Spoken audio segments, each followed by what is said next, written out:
When you're trapped in a cell all day, you start to notice everything.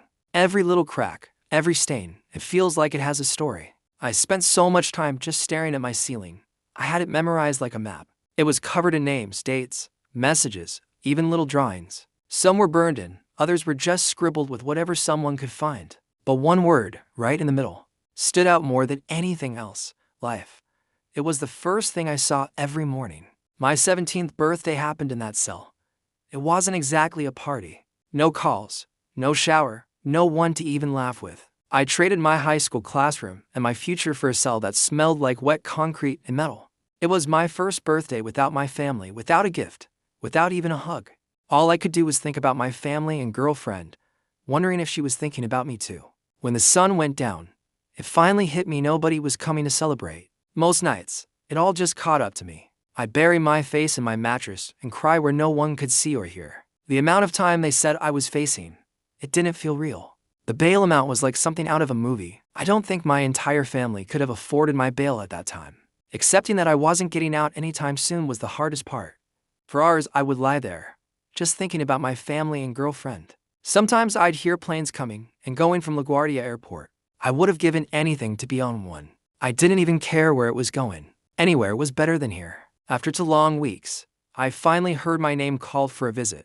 For a second there, I forgot where I was. My dad, my Uncle Nelson, and my cousin were there waiting.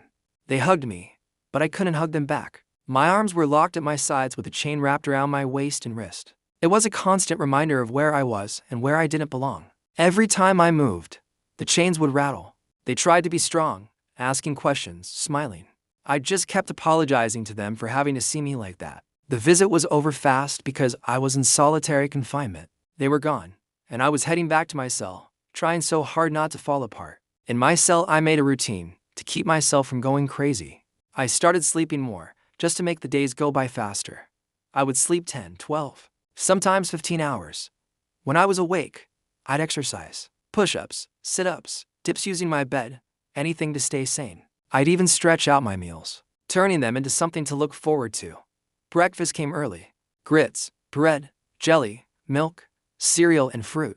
I would save the fruit for later and use the cold water in the toilet to keep the milk chilled. Lunch was around 11, usually chili or mac and cheese. Dinner came way before it felt like dinner time, maybe some meatloaf and potatoes. The trays just slid through a little slot in the door and returned just as fast. They said we were supposed to get in our outside our cell every day, but that almost never happened. Sometimes they'd call for rec super early, before anyone was even awake. Other times, the call just never came.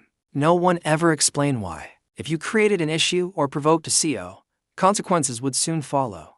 They removed you from your cell, placing you in a cage with 3 inmates of different races to provoke an attack. Blacks versus Spanish, Spanish versus blacks. Usually, the targeted inmate gets jumped while officers deliberately take their time stopping it. Not everyone handled it well. Some guys just snapped. They threw garbage and human waste through food slots or barred windows, spitting and cursing at anyone who dared walk past their door. They would destroy their cells and deliberately overflow both toilet and sink. An inmate was permitted to stay out all night, ensuring others didn't harm themselves. This was called suicide watch. They were supposed to make sure nobody was slipping too far into the darkness. It happened more than you'd think. A locked cell can trap your body, but it can't always imprison your mind.